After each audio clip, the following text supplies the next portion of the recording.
We all go a little mad sometimes. Be afraid. Be very afraid. They're here.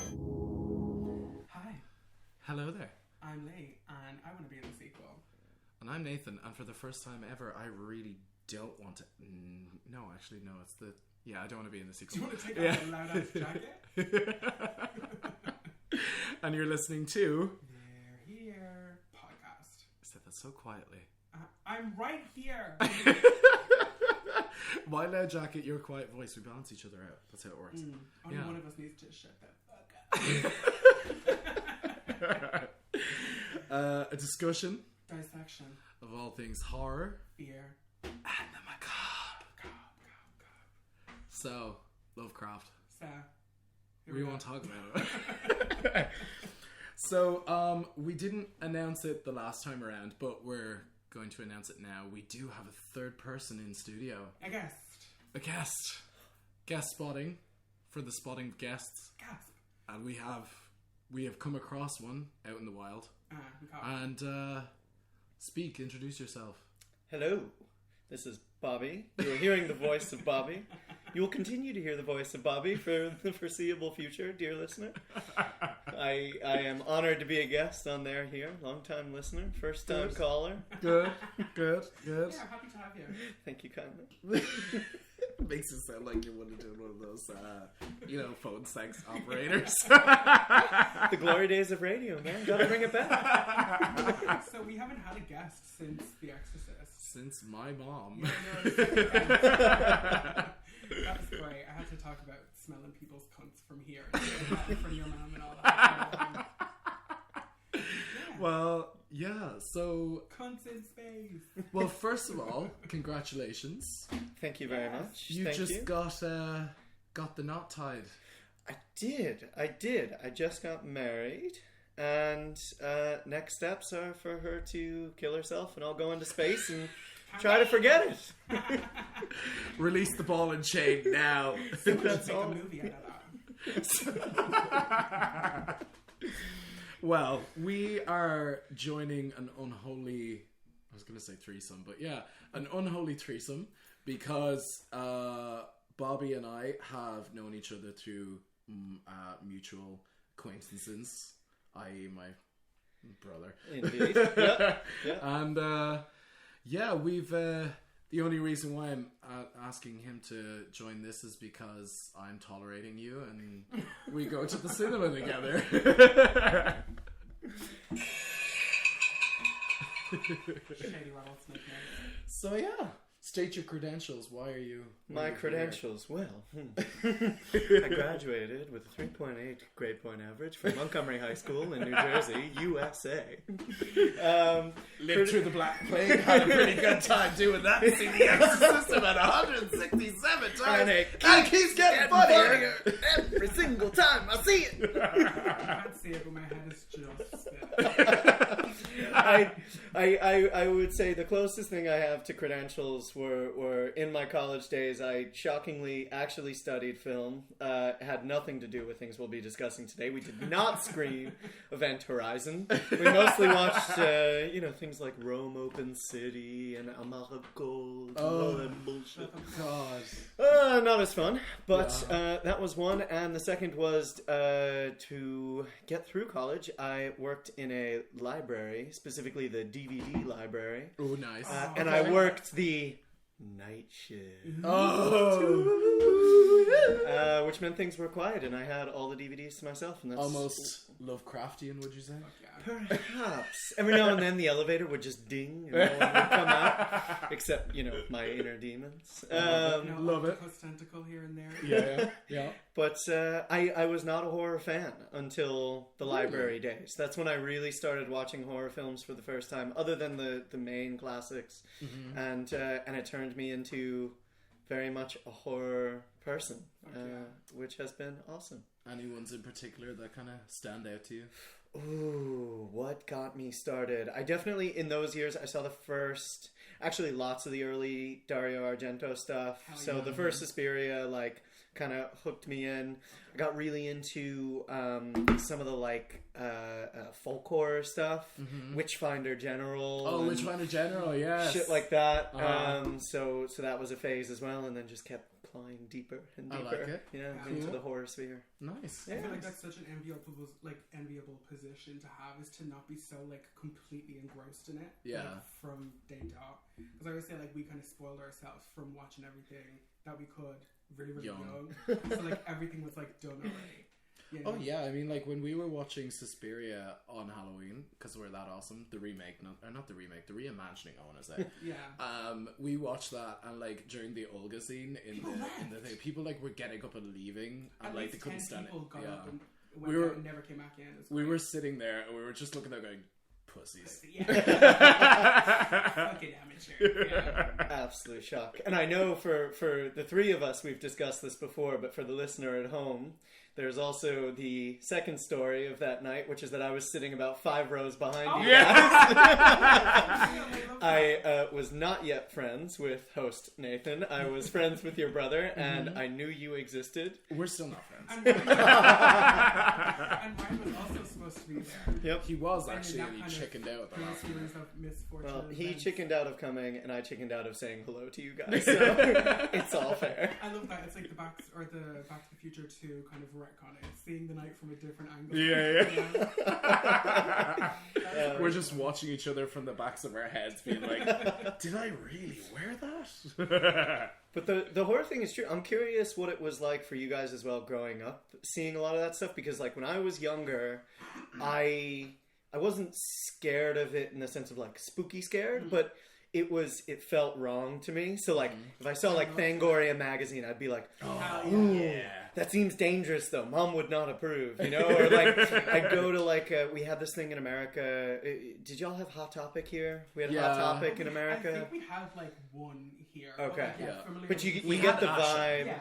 We had Asha. Asha is kind of the equivalent. Like it was like the goth store. Yeah. Okay. Yeah. Wait, is Asha the one that's on the 3rd floor of Stephen's Green? Stephen's Green. It's Yeah. like not I so know much- Asha. It's like not so much goth store. It's more more like stoner the- store Yeah. now. Yeah. Which was kind of the same deal, but I'd go to Hot Topic and I was really into, pop punk and emo and stuff like that, and I'd be flipping through the posters, and then I'd get to the point where it goes horror, and I'd be like, no thanks. Yeah. I've reached my event horizon, as it were. Oh. No, I was just like all my uncles and shit like that were like big horror fans and stuff. So like the VHSs were just around, Yeah. And it was like I like the cover of this, which again was like pre-internet. Like you couldn't just look a movie up; you had to base it on if the cover was cool or not. Yeah.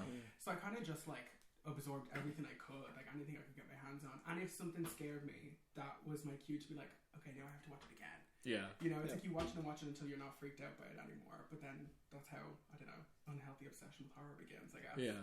I think that's kind of the same for you, Ish. I love the way you're just saying there. It's like, oh yeah, I got to the posters of the horror, and you were like, no, that's enough for me. And yet you brought me to see this fucking fucked up movie, Revenge. Oh, the French French. can do it. Yeah. I'm And just imagining you in Hot Topic, and goddamn. it's like blood on the dance floor, and you get to like an alien poster, and it's like, That is exactly what happened. There's Oh, security cam footage at the Bridgewater Mall in New Jersey, jumping probably out of your of skin. freaking out. Yeah. blood on the dance floor.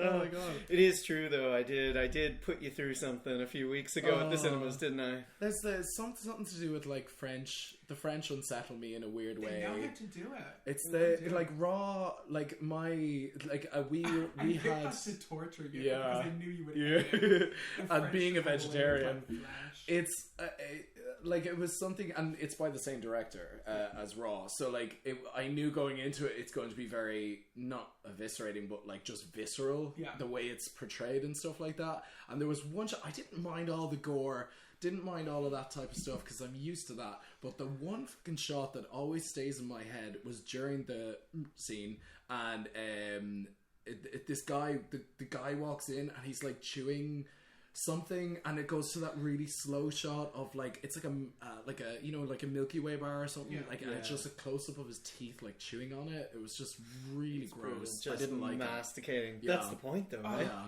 We're disgusting creatures. Yeah. We're terrible. We're horrible. I only watched Books of Blood, the Clive Yeah, so thing fuck on you. Hulu. I only watched that a couple of days ago, and that kind of focuses it. The chick has what's the thing? The thing. Yeah. Misophonia. The what? Like that sound, like you can't stand the sound of people eating or whatever like that.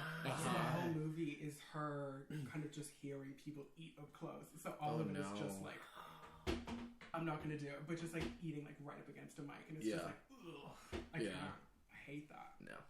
Same kind of thing in Raw when she's eating that finger and she's just pulling like the tiny little pieces of meat off the side. It's like That's where the best bits are, though. Yeah, it's all the flavor is.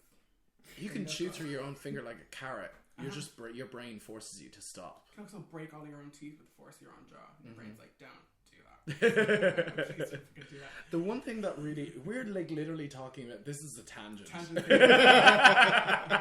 But like the one scene that always got me was the one where I think she's in her roommate's, or not her roommate, like her sister's room or something like that or whatever, and she like goes in Raw, and she goes to the fridge and she pulls out like a whole chicken, raw breast of chicken, on it, and I was looking at that going, Don't tell me you never wanted to do that when you were a little kid, though, right? No, is that just me? Maybe not raw chicken, raw steak and shit like that. Right. Raw chicken is too. I'm talking like single digits before you really know what's in there. Too gelatinous. Looks interesting. Okay. Oh, no, there you go. I'm gonna just remove myself from the premises. You know. In fairness, you get out of here. Yeah, just no. The one in the movie. Oh, by the way, there's a soundboard. Yeah. It looked kind of gelatinous. It looked like a gummy. Like it just looked. I essentially I gave Nathan those two options, and he was like, oof, like reacted physically to Raw, and I was like. That's all. There you go. But I love that though. The entire point of horror is to be horrified. So true. Yeah. So don't be a little bitch about it. And in space, no one can hear you chew. Well, that's for fucking sure. That vacuum. You can't hear thunder and lightning according to this movie. According to this movie, this movie is just like a haunted house in space. It's good. Oh, someone read the Wikipedia article. See what I just see like the fucking the voice of it it just spikes up for that. No, in case you were wondering, we are talking about an actual specific film this episode. The dinosaur man in space. Bobby, what are we talking about? Event Horizon. Dun, dun, dun. Love it.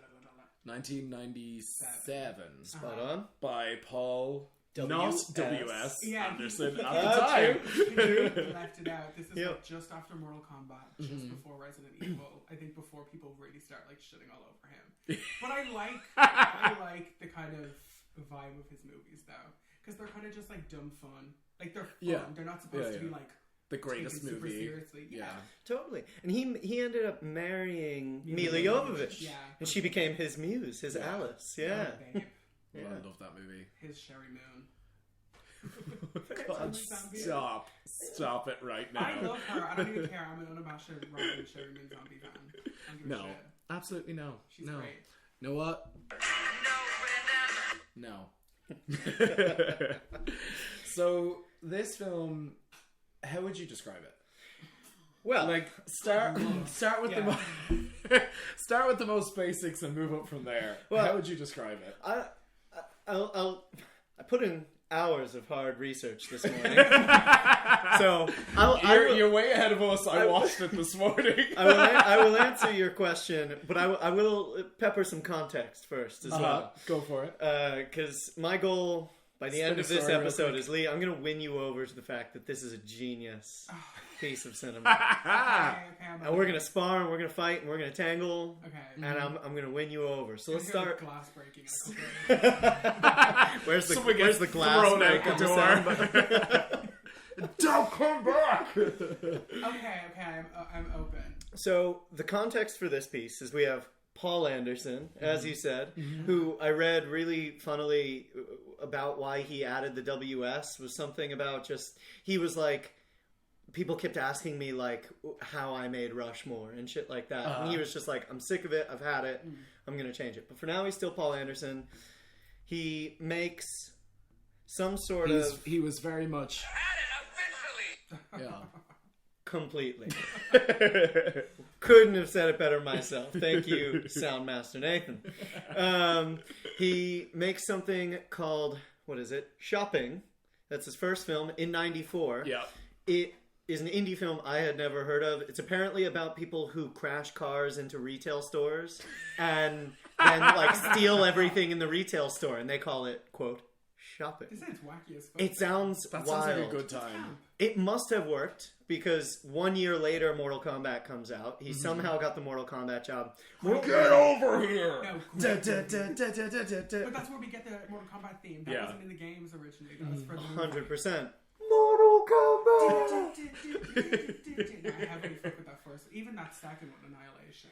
So when I was a kid, actually, one of the coolest places to have your birthday party was Laser Park, which was this laser tag place.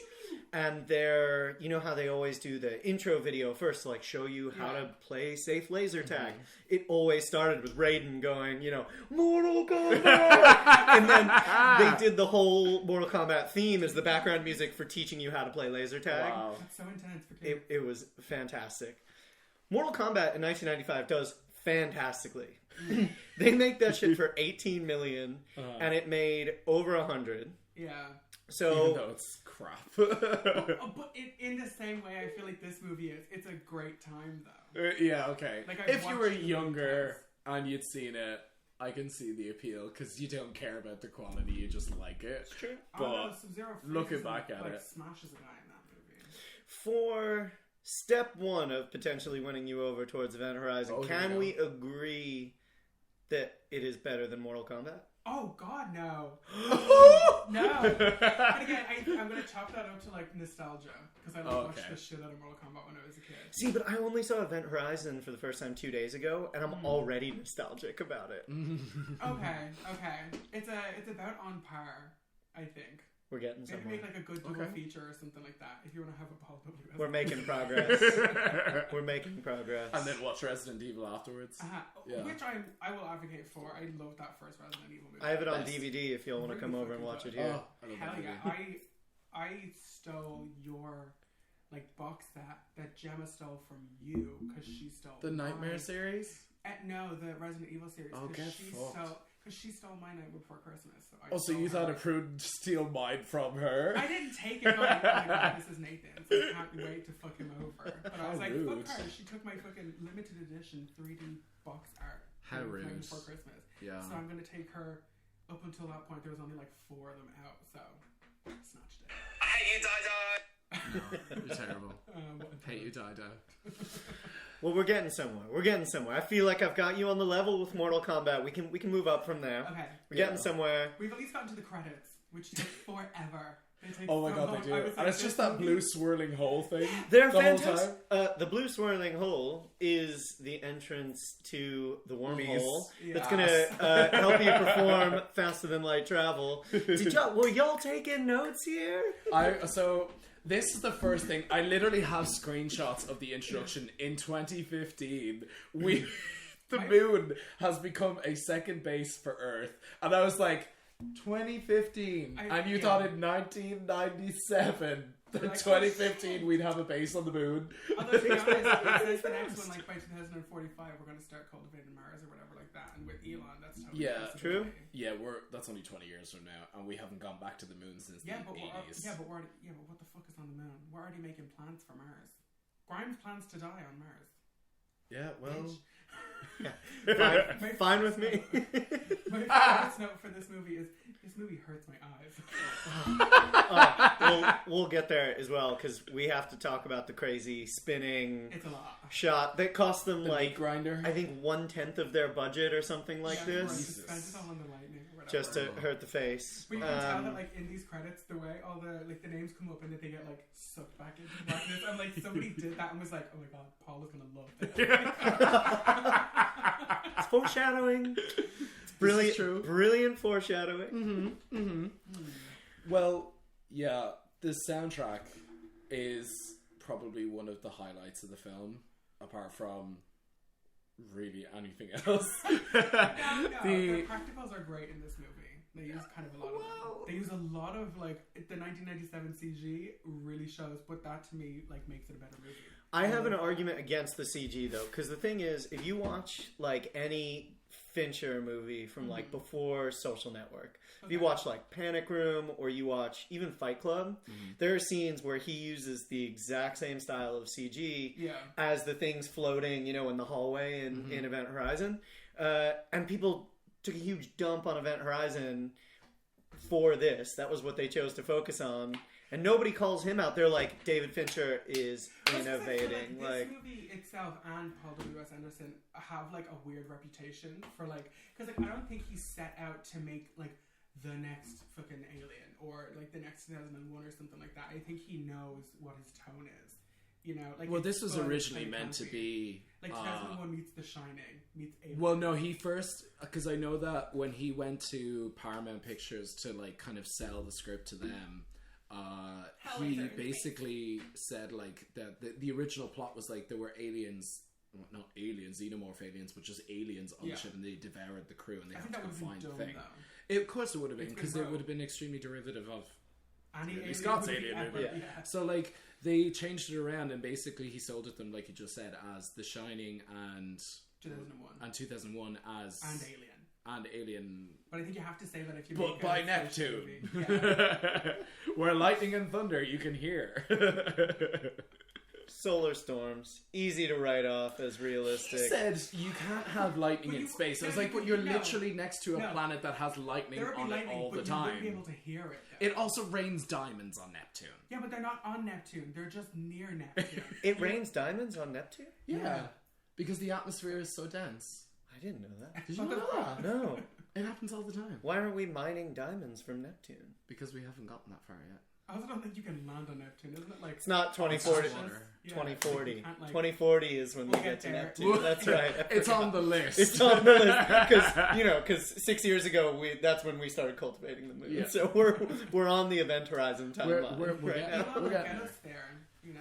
Well, oh, you got opinions on Elon? Well, apparently. No, I think what a villain name. I like this film. I do. I like this film. You sound like you're convincing yourself. You fucking liar.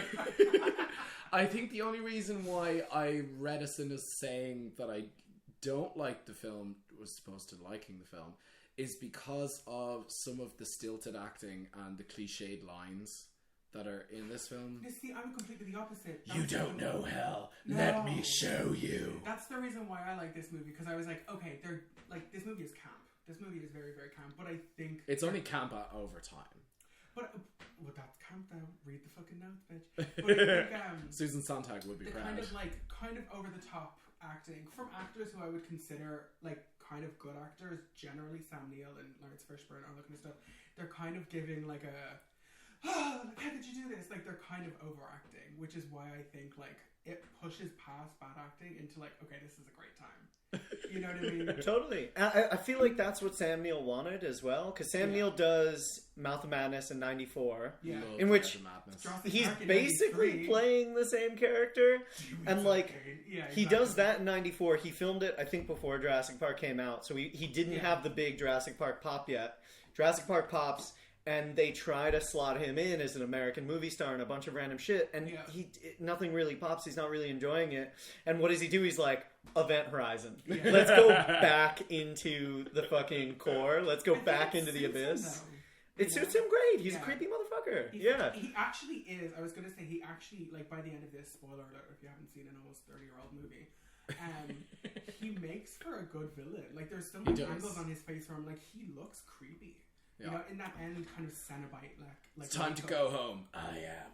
Yeah, and then he just like that Homer Simpson thing into the head. Like he would have I could just imagine Lawrence Fishburne's Miller like pulling out, because he's like pulling out the explosives, and when he says "I am home," he just backs. Because that's a long ass hallway. He just backs the hallway. For the whole hallway, like Homer Simpson into the shrubs, you know, for the whole time. Open a door and everything. Like, he, like, awkwardly fumble with, like a keypad and shit. Yeah. But I also can imagine Lawrence Fishburne pulling out.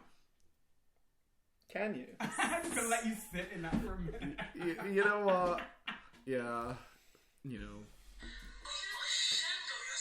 Are you not embarrassed? No, but It's so embarrassing. He's the one that I feel like is giving the most kind of like almost like 60s sci-fi kind of Forbidden Planet kind of. Oh, Lawrence Fishbourne. Totally. Yeah. I think That's he the vibe does I great. get as well. He's Yeah. getting a lot of like. It's a bit of Star Trek as well, I think. for Especially sure. when he's in his He's cool shattering fucking all the chair time. that extends down from the ceiling. Okay, so I have a note. I was like, why is his chair attached to the fucking ship and everybody else is on like wheelie chairs?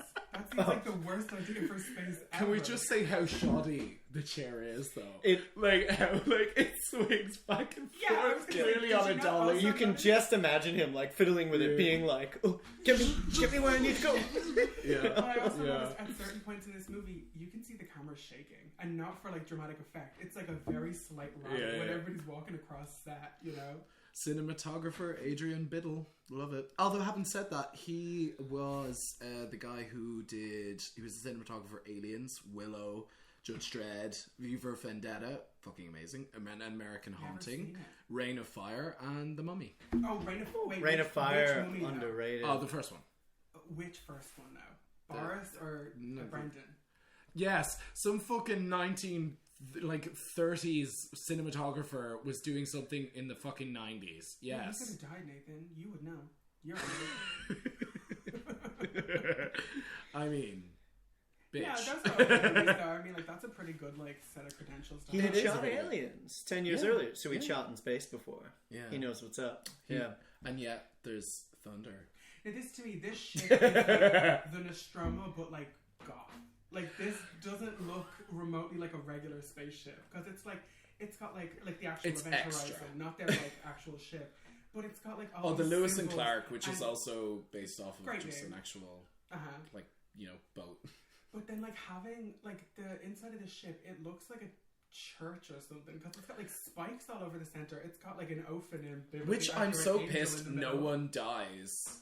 Like, on one of those, We like, Major missed spikes. opportunity. Although That was a in missed the kind of opportunity. like Hellraiser flashes and stuff, which see people. you do do, see yeah. people on them, Yeah. right? Yeah. I know just on those we were supposed to like we'll get to it like but like we were supposed to have so much more of that in this Yeah. movie and then they They cut, like, what, 40 minutes out of the movie? Did you read why as well? Oh, because Fucking Titanic. Yes! Oh! Like they it were came like, out, what, a year later or something? so Titanic was supposed to come out in September. yeah. And this, I think, was supposed to come out, I don't know, sometime afterwards. And Titanic gets delayed.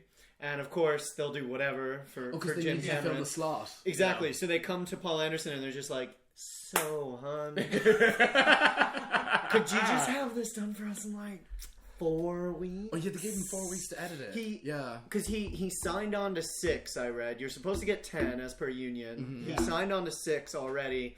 And then I think they cut it down from there as well. And they were like, "Can you just put it out?" I think that's like kind of the curse because I think some of the problems that I have with this, the main problems I have with this is kind of the editing. It's not like the acting or the effects or any of that shit. It's like you can tell that this was like done kind of under pressure. Yeah. You know, because even the cuts for the kind of Hellraiser scenes or whatever like that, they barely show anything. Yeah. You know, No, it's like, literally they like put, blink and you'll miss it type stuff. But from because we have like some stills of kind of what like survived like all those cuts, and it's like the effects in it are really good, and it's like that's like a huge waste of money and budget and time Totally. to film all of this. You know. It feels like they spliced together a lot of A-roll and B-roll as well. Like, I was rewatching this morning a bit, and there's this wild scene where, like, the first time Sam Neill is telling everyone, like, what the mission they're on is. He's so mysterious. As ever. And they're I love how Lawrence Fishburne just establishes right away, he's like, "By the way, we hate you." That lady over there was supposed to see her children. Yeah, for real. He's like, Get "We're to gonna the be out fucking here." point. Yeah, we're gonna be now. out here for like 52 weeks. You're gonna have your kid for the summer, and Sam will take him And- for Christmas or whatever. He's explaining it to them. They're all around the cool little star table or whatever, and he's explaining it. Yeah. And then all of a sudden they cut to a different part of the ship, and he's like down in like a little lower area, and everyone's standing on a balcony over him. And I was just like, did Sam Neill just pause and go, let's take this into the corridor. Let's finish this out there. You know? Like, they do that in movies a lot, and sometimes you can see, like, okay, I could see how the conversation naturally progressed to them walking from another place, you know.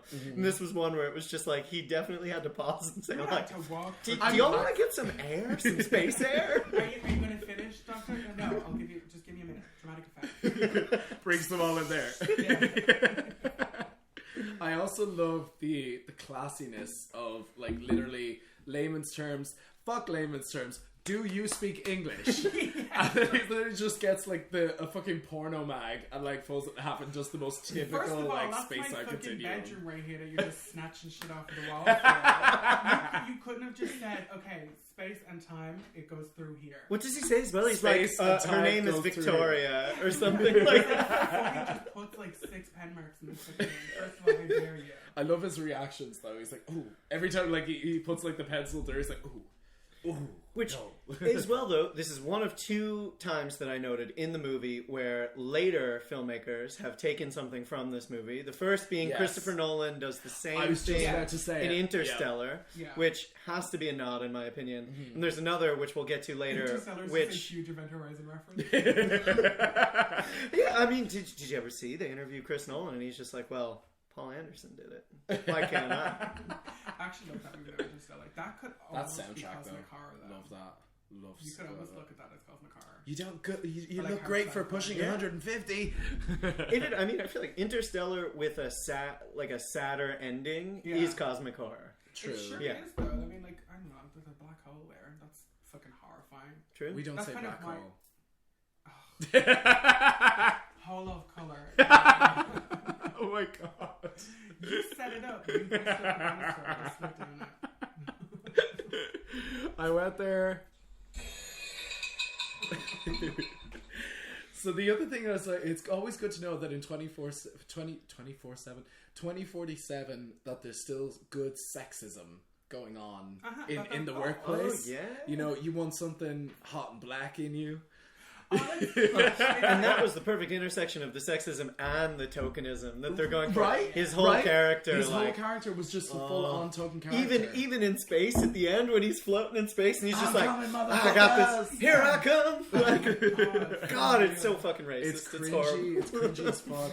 And you look at it, goes like, even if you had have taken that character, like if you had removed his part altogether, he like there was no contribution of his character to the story. I don't know, though. Well, because like he was, it just felt like he was there. You know what I mean? Well, he comes in. he clutch. repairs the hull. He repairs the hole, and which then is gets not blown his out job into originally. space. Yeah. And then that's it. And then he comes back, and then he's on the rescue flight man. home. He's I think he's rescued. kind of a hero. Yeah, I was gonna say. I think No, he's I would fucking agree. out, yeah. I would agree. The film But- ends with him like holding, Yeah. you know, the female lead in his arms, being like, He's like, "We're "Don't safe." worry, I'm well gonna dick her down later. I just saved her life.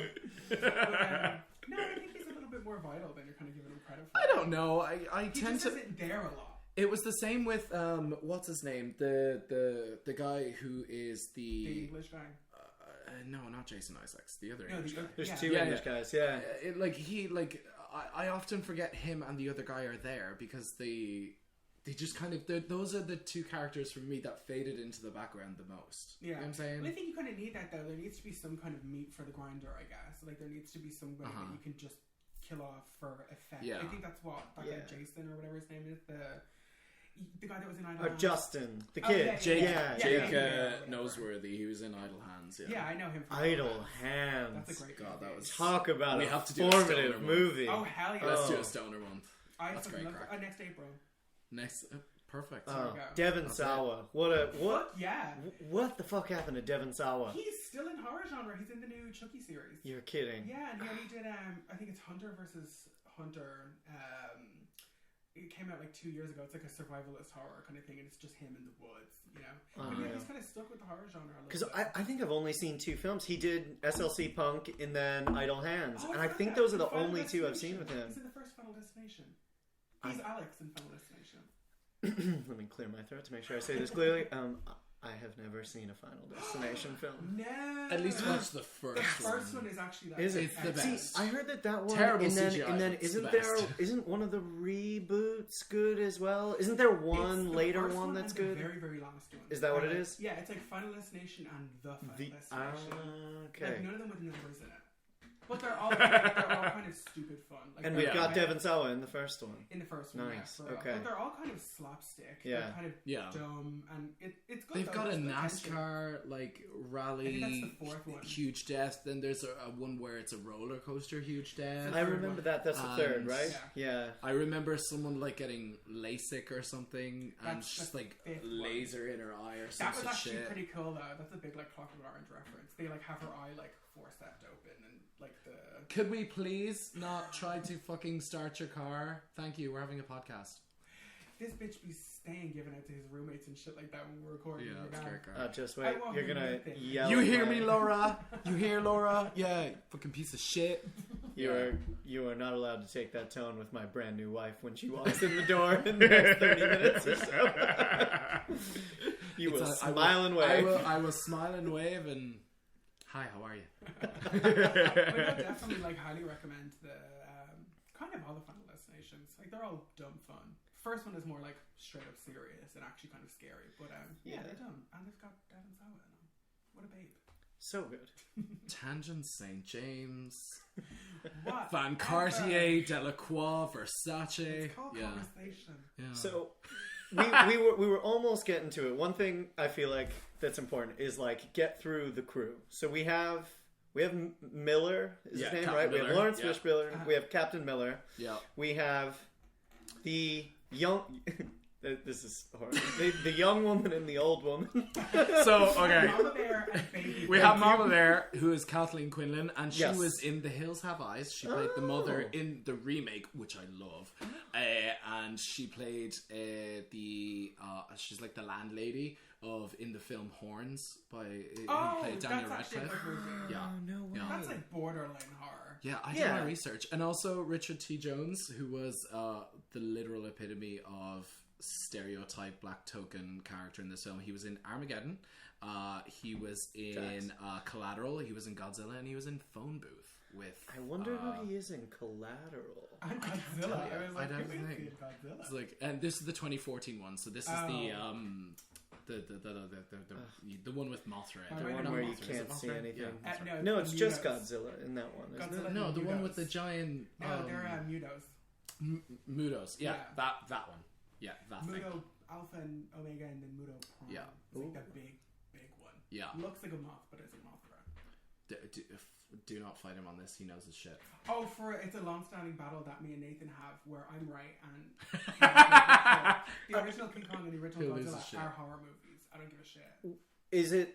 Sorry, the thing not to get wrong is that you're right and Nathan's wrong, or is it that don't test you when it comes to Godzilla movies? Are you a Oh, Godzilla no. expert? Is this? No, I'm Claims to be. I'm like, the fuck is general knowledge? The original Godzilla and the original King Kong are horror movies. Absolutely. But we don't find them scary, but they absolutely are horror movies. But then as you go along, they just become kind of the hero of the series. But those two are movie monsters. What's the best Godzilla movie? Oh, I really like the original one, but like I grew up with the 1998 one. Yeah. Because it's stupid. Nostalgia. And it's dumb. Bold. Yeah. And it's a monster movie. Is that Roland Emmerich? Yeah. Yeah. And I like Godzilla, 2012, like all that iguana jazz. kind of blue Yeah. scale Godzilla, you know? Well, Jolie Richardson, who plays Lieutenant Anyway. Stark. Stark. Yeah. Stark. Yeah. And she was Younger in. girl.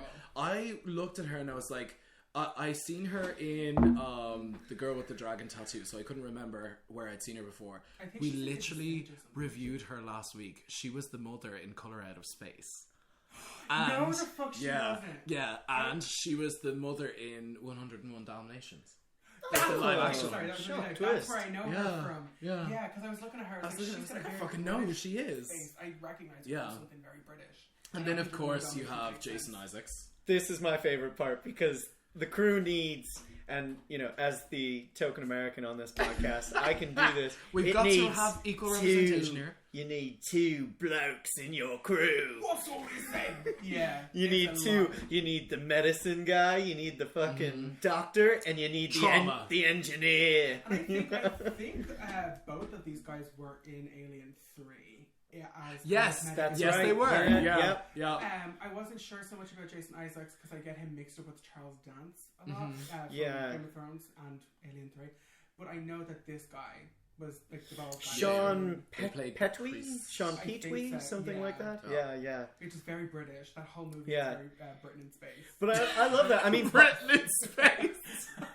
Paul Anderson is English, which I didn't know before watching this movie. And I love that he was just like, let's make the doctor and the engineer fucking British. Brits. Let's and make I them noticed sound intelligent. they even had a separate, I noticed in the credits as well, they had a separate British casting director. So that person's job was just to be like, Jason Isaacs, Britain. Sean Petrie, boom, you're in. And then Jason Isaacs is doing like a weird accent in this, where I was like, he kind of sounds like Northern Irish at some points, and then sounds like very, very English at some points. Yeah. The accent is kind of all over the place. Yeah. And then He's also their linguist because he knows what Latin is. they're like, it's Of Latin, course. just figure it out. And he just makes like a huge, massive translation that goes from like, save me to like, don't fucking come over. You know what I mean? It's so different. The They're biggest twist of the movie hinges on a Latin translation. like, they're like almost the polar opposites of each other. You know what I mean? And then he just has, again, like you can tell a lot of stuff was cut out of this, no pun intended for what I'm about to say, but he, like, at one point in the movie is shown that he just has, like, a huge, like, surgical scar here, and then all his, like, guts are out. But that's supposed to be, like, specific to him for some reason, but they never go into it. But I'd say it's because of the editing. I noticed they this gave movie was background cut to the possible lesbian with a kid who has. Possible lesbian? She's got a husband and shit. No, she does. said. Yeah, Oh, where did you his get that? His dad is going to She's take just him. got short hair. And This guy. that's enough. That's enough. Everybody has short hair and boots on this She shit. gets a background story. Sam Neill gets a background. Miller gets a background. Yeah. Sorry, Miller. Lawrence Fishburne gets a I background. never leave anyone Jason behind. Isaacs gets nothing. Richard T. Jones gets nothing.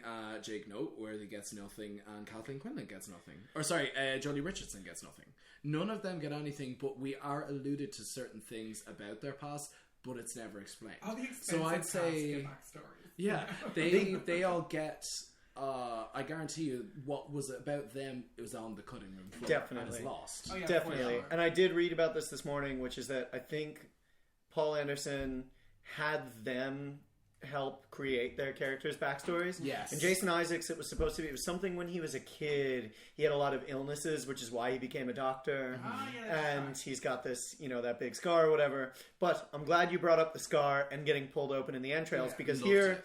is 2 out of 2 directors who have pulled shit from this movie, clearly stating by taking shit from this movie that they love this movie and that it's a good movie, which is Ari Aster in Midsommar. Midsommar, Yeah, I did doing see the that. same The Blood I Eagle. did not thing, think of that. opening Wow. of I the wondered, yeah, I kind of of when they the walked in, chest, he's yeah. just like, Yeah, he's just Yes, like strung and up. did, I yeah. think in Midsommar it's the back, right? Yeah, and yeah. it's, Back is but it's spread still open, the Blood Eagle. hung up by like metal strings or Yeah, whatever. there's like Yeah. presentation, Yeah, it was really, really good. So, are you gonna say that you guys disagree with Chris Nolan and Ari Aster about this being an amazing film? all right, big dick swing. Okay, Mick, you got me on Ari Aster, okay. but like I didn't like any of them Nolan Batman movies. Fuck off.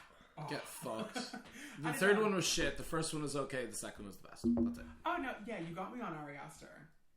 I'll go for that. Well. Yet again, we make progress. I'm hooked.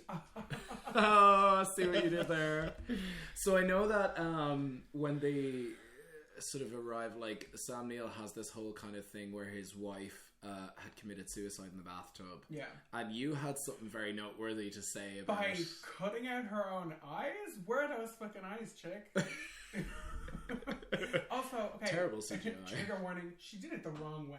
And it's a movie. Which I feel like in the 90s, though, was common enough in a Ooh. film. Like, you would usually guess. see it that way, What right? is it? It's like down the stream, not across the river. That's I'm what not they telling anybody how to do it the right way, but she did it the wrong way.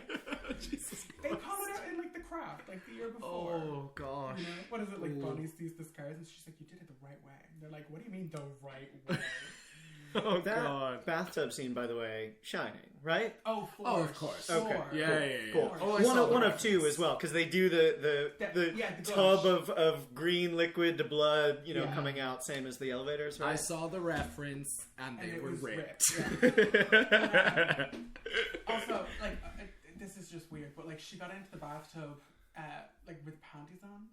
Like, I know that's kind of like a weird, like, she should Yeah, be but naked, it's but also like, a movie. yeah, but she got her boobs out.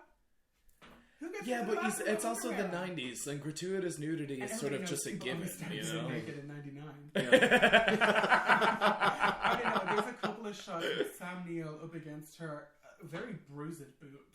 You know. Yeah, I did notice that. I was like, what the fuck happened there? Somebody was slapping him around. There's battle dogs. That's why he was apologizing. But yeah, she just has no eyes throughout this whole movie, and Yeah. that effect, it's actually kind of the only effect that It's I've very found to it. distracting. Where I was like, what the fuck? Why are her eyes even gone if she just like slit her wrists or whatever? And they're not even like, it doesn't look like they're hollowed out. It just looks like she has like totally pink eyes. It's odd. But Yeah. It just wasn't. It was meant to look like they had been like cleanly scooped out. yeah, I got But the CGI that was in place, like I guarantee you, what all they did was they It's put the filter. green screen over that, Yeah. and that was literally it. She was told to act as if she had no eyes. That And was I think literally that's all where I can that's imagine where her my doing. gripes with Here's effect your and- character motivation: pretend you're blind, but not really. blind, but make it fashion. And she pops up a good few times, and the only time I really found her I'm so scary cold. was when it was in that like sickly green tunnel that has all of the Like the circuit boards and all of that. Yeah, I just called it and the she's mint in that, tunnel. like that was the only time I thought they were creepy as fuck when Yeah.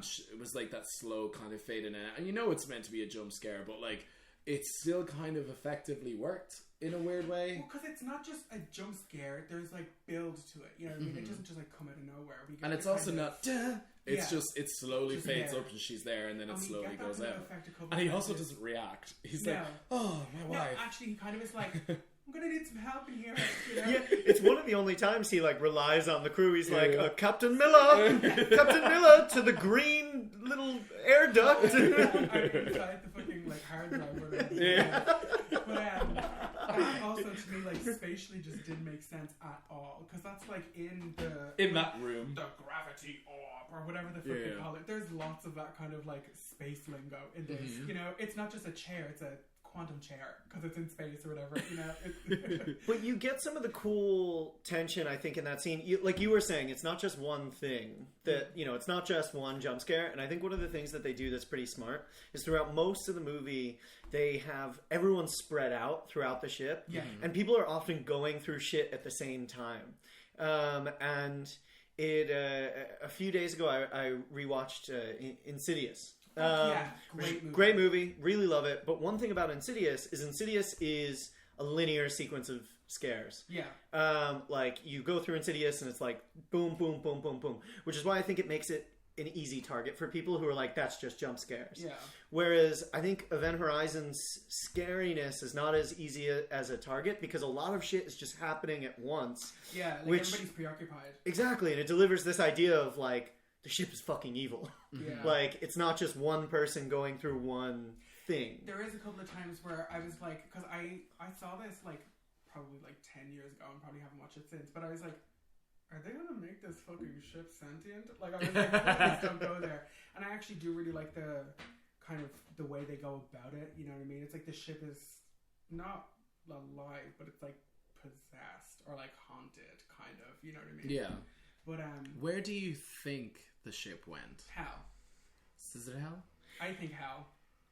I don't think so Because they do necessarily. explicitly state that in. No, they don't. It's just like again, I always thought of this movie as Hellraiser in space, so it's like that's Totally. just kind of where it goes. Uh-huh. But I don't know, they just say some kind of other dimension. But Yeah. to me, that just means hell. Well, this is where I think it starts to get a little Lovecraftian, Yeah. even though they never mention. Apologies, I didn't realize I mentioned the buzzword. Like Leo DiCaprio was put time in Hollywood, like, oh, he said the thing. Yeah, I think it is because there's that scene at the end where it's Fishbourne against Satan version of Sam Neill, and which is wearing a thong. Did you notice that? I didn't. They should have just let his dong Yeah. fucking swing. I'll bet Sam Neill wanted it to be that way, right? I'm sure he was like, Paul, let me swing. Let me wear it. Let me It's some swing. like side ass a little bit like that. It's like It's when he an like 80s kind of knocks song. back Lawrence. Lawrence, like Oh, I know Lawrence. Sorry. I like Neo. Red pill or blue pill? Let's go. No, it's when he knocks him back. I just randomly my eyes travel down that quick shot to his ball sack. I think it's because there was nothing else to look at because I knew what I was looking at. And I was like, is he suddenly like? Nothing else Immediately, to my look brain at. was like, is he wearing anything? Go for it. Must pause. He's got a thong. He's got like a new thong on. That's just But like it's covering like a his dick. fresh It's colored, hilarious. Like 80s thong. Yeah, Like yeah. goes up there. Yeah, Because I that think pulls he's the supposed pie. to just look like he's like one Yeah.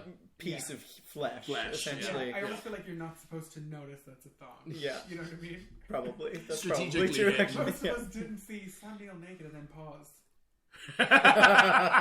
Lower sunglasses. He goes like, because they do say, well, he does say like it's time to go back, and he says, "I know, to hell," cliche. Yeah. And then he goes like, "You know nothing of hell. Let me show you." Again, Hell another is just a cliche. word. I But love like, that. hell is just a word. Yeah, exactly. Like you know nothing. Like you can't comprehend, and that's exactly where the Lovecraftian kind of like aspect Exactly. is. So this is what I'm saying. So you guys asked the question, is it hell? I think the point is that it is not hell. The fact is, it is a place, which I'll get to in a second, which are the only way we as like mortal human beings who live within the world of physics and reality can classify it is hell.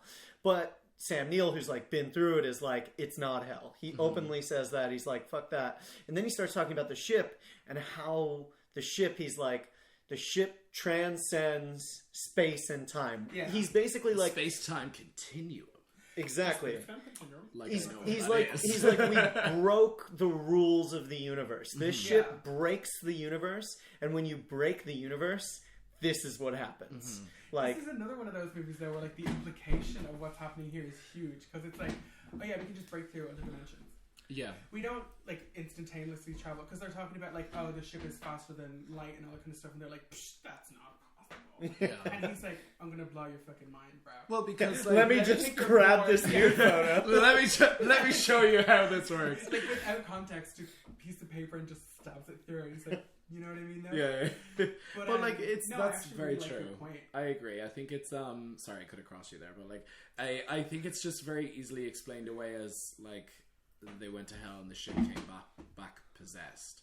But like it's sort of like Not that simple. It's not that simple. It's like how does he say it? Like they all turn around, they're like, well, you can't break the laws of physics and the theory of relativity when it comes to traveling faster than the speed of light, because you can't. Once you travel faster than the speed of light, time stops, and that's where space ceases to exist because you can't travel anywhere. And if light travels faster, then the universe is expanding at the We're same just rate. gonna go around. And like literally, that's exactly what he says. You say, so we just go around, but you can't break it, but you can go around But it. I'm there's- like, yeah, so there's what like- the fuck is that? There's like 1 or 2 points in this movie where they're like, that can't happen, it's impossible.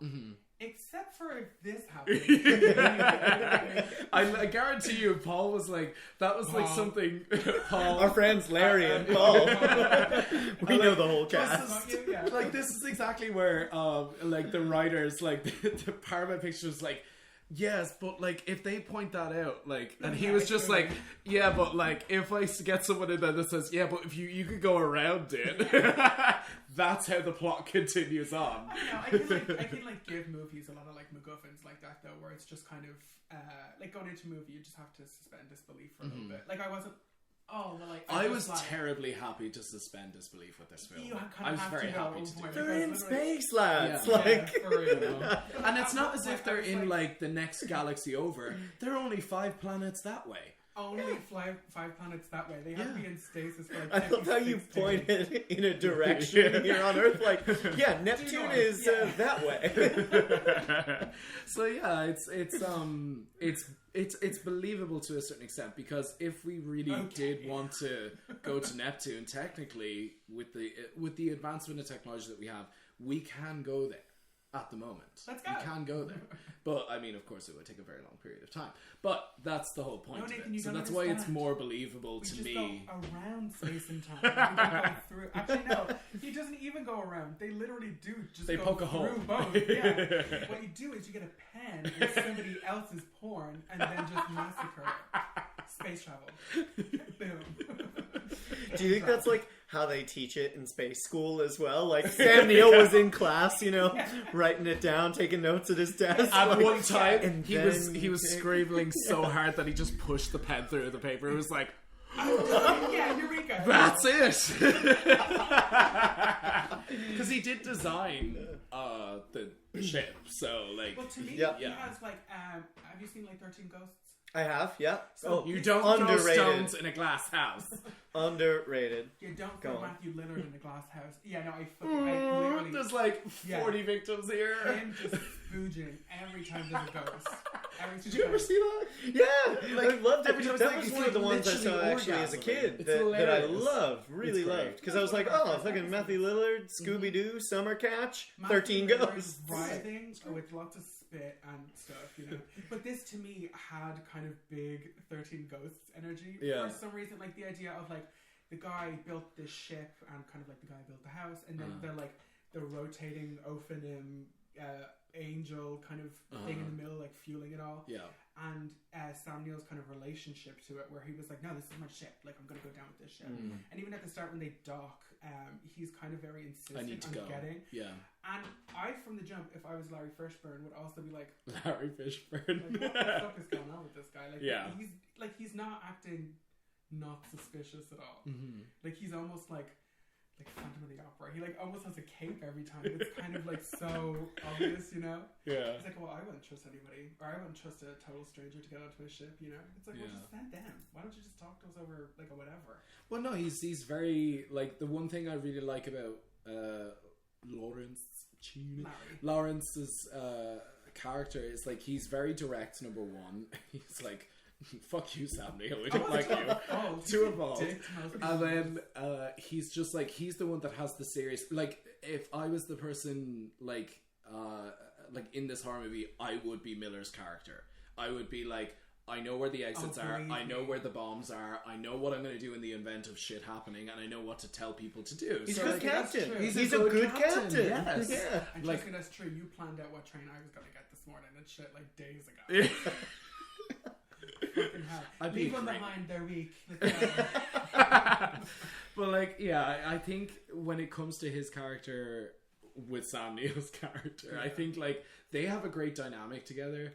And when it comes to like their kind of headbutting like situations, it's just gold. It's TV gold, and Yeah. like Yeah. I like it. I Yeah. like It's it. so bitchy as well. It is, Because yeah. It's really just like, well, fuck you.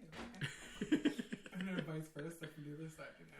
Let's talk Just about Morpheus and fucking Dr. Alan Grant, like just bashing heads. I love that. Morpheus saying, dinosaurs were never real, they're digital. And Sam Neill saying, I have a bone thing over there. Claw? Yeah. You see this flare? And the T-Rex following it? On the ship, though. We need to make this Jurassic Park crossover movie. Let's talk about the deaths.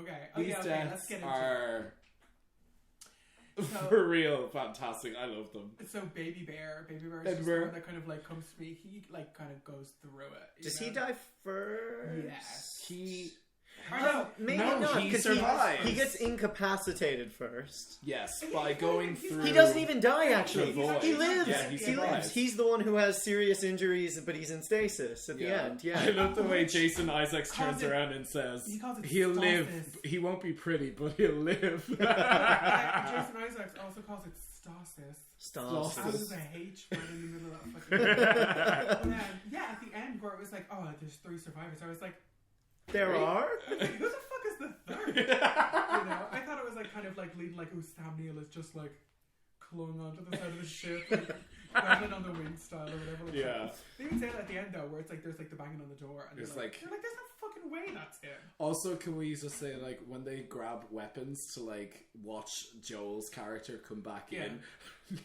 Lawrence Fishburne grabs, like a bolt cutter. And then, like, just above it, there's a whole rack of axes, and he grabs a bolt cutter. But, like, Jake's character, or sorry, it's Jack. Justin, Yes. Baby Bear. Baby Bear. Yeah. He goes through that portal in the middle of the It's biblically like, accurate angel. Yeah. It literally is. And it looks like an returns opening. like literally catatonic. He doesn't move. He's not. Jason He's, Isaac's like, in character shock, kind says that he's not reacting to any stimuli. All of that type of thing, and then the lesbian says, "Yeah, we'll just bring the baby bear back." We We'll tried hope things slapping him go." across the face a couple of times. It worked really well in Alien. If they I go mean- catatonic, just put him on a table, and then they might gyrate at one point. That would have ruined my whole week. I can only imagine because, like, what has he said? He says, such cliched lines like "the dark inside me" and all this type of thing. You don't even And know if you saw the things I saw, you would kill yourself too. This is Super like sure where I looked at it and I go, like, yeah, if I had seen whatever he saw on the other side of that portal, like, I can only imagine like the shit that would drive him to go out the way the airlock. Like, that would be. It would be a very quick death, but that quick death would be a very, very painful quick death. It Yeah. would be quick. You would still just be. Well, floating no, about because the shit. pressurization You die lasts instantly, I for think. like over 30 seconds, and his veins still start a like long shooting time. up. Yeah. Terrible That's before CGI. it But isn't there's a weird moment though where it's almost like he's under hypnosis when he first does it, and then once it becomes Oh, he too snaps late, out of he it. snaps out of it. Yeah. He's Yeah, just he's like, like, shit. Yeah. "Mama bear, Oh. Mama bear." It's alright, baby bear. We're gonna get you out of there. They were going, like, they were getting their SAG card. They really wanted an Oscar. Oh, Like, they like, really wanted it's it. hurting, like, don't you do this? I love you. And he's like, I don't love you. I'm gonna die. Or whatever like that. I was convinced. Oh, it's just like when, like, the whole, what does it say? What does Miller say when he's like on the he's like on the way to capture him or like get him back Oh, into you the mean when airlock? he's healing himself across the ship just by like Yeah. pulling himself? Which It's rules, so by the good. way. It's It so good. like He's like, I'll be with you in 2 seconds. Lawrence Fishburne is somehow just like pulling himself through space. And 100%. magnetic boots. I would And wear it's the it's real shit out it's of real those. good like movie dad energy as Yeah. well. You know, like I'm coming for you. And he like waits for like an opportune time and shit like that. He like gets to the outside of the lock or whatever like that, and it's like, I'll give it a sec. Yeah, he waits there, and then And the then, lock's like- open, and then he goes Yeah. for Well, it. I feel Yeah, like yeah. he's celebrating that he made it in that Yeah. moment. He's like, "Fuck, I'm good." Yeah, it was like 1 second later, and he's been fucking. I don't even know because he starts like leaking. You know. Oh, yeah, from the Yeah, eyes. that's right. There's leaking. You know, it's like all the Some little white girl threw herself down a well again. I love that. Like, there are the moments as well. And as much as you'll hear me talk shit about this movie, it has been aforementioned. I love this movie, so I'm gonna Yeah, talk. I love it too. All right. Well, one of my favorite things that does kind of suck or makes the movie cheesy or whatever is the moments where they choose to try to do something accurate. So they're like, Yeah. okay, Baby Bear's gonna float out into space. He's gonna live, but you know, tears of blood, be that cut shit back. would just float. Yeah. You know, like they were like, that would just let's get stay that, in let's their get that eyes and right. shit. They were like, let's just make it float. You know, that's I what do would love happen that. in There's always space. like a little peppering in of like accuracy. It's like Yeah. But like the whole blow Just the air enough. out of your lungs is accurate. If you are forced, because you remember what's the film? Thank you, Space Cadet Nathan. Astronaut Nathan, thank you. Went up SpaceX, thank you. When they say blow the air out of the lungs, because I did actually have a It's look all at this because I was like, pressure and oh, that's correct. Because if you hold the air in your lungs, you are literally going to burst at the chest because of the pressure pushing Got it. its way in. girl So you're made that. holding that air, literally your chest would push outwards But- and Don't we have? So you what about like exhale. oxygen in your blood? well, no, it's like it's emptying like the that amount of air. So it's what they're doing Could you is demonstrate that again? heaving breasts. Welcome to space school. So like I'm like getting closer to the microphone. So like when you exhale the air, you're emptying anything that's freezable or that can expand. So what he does is, yeah, I know, We're like- because when you go into Sub-Zero space, you start to freeze anyway. But So almost the really none of us is rigid at all. We're all just meat. which is why he Like, told him to curl up into a ball. So Paul nailed it, is what we're saying. He got that part accurate, at least. This is So- my Interstellar. This is my introduction to how space works. This And is yet what he's they still show you. screaming. You can hear him screaming in but space. The screaming is literally like, oh. Yeah, All yeah. the screams in this movie, because like Sam Neill gets a couple of screams where he literally is just like, and they focus on him for too Yeah. long. Where I'm like, cut away. I don't want to keep seeing this. You know, it's clearly like the fourth time he had done that take or something like that. Yeah. You know. So we have the not death of Baby Bear. The not And dead, then- the savior. Is the next... He's so stuck into that capsule thing to be like safe for release. Mama Bear dies following her kid around. Which I fucking hate. It's sad. hate. I thought it was sad, but also like everybody's under these delusions. Yeah. Like, I think it would be dumb if it was just her, but like everybody's kind of going on. Like Lawrence Fishburne is like, I could feel heat coming off of it. Like it's not a vision, and she has like a weird. She first sees her In the kid med like bay. in the med bay with his legs just like covered in like open sores. So this was meant to be like a really, really serious case of polio. Yeah. and the kid and is in a then- wheelchair. We actually do yeah, yeah. see in her home video. Yeah, because she has that like little pre-iPad tablet thing. Yeah, there's a lot of that in here. Prototypical. Love All right, Yeah, so we this have, is, we have Christopher Nolan, Ari Aster, and Steve Jobs, all borrowing from Event All Horizon borrowing, at this yeah. point. No, it's a serious case of polio, and basically the child is getting weaker. So by the time, and it was actually meant to be in the story that by the time they find out that the child did pass away. So part of that was whence. So basically, yeah, that the child had passed away due to like complications of surgery or some such bullshit. But basically, I hate her death. I really do. I hate The her. one thing now, I will give it praise for one thing in particular. Had she just seen the child running across, I would have been like, well, that's not my fucking kid. He's a million fucking gajillion miles back that way.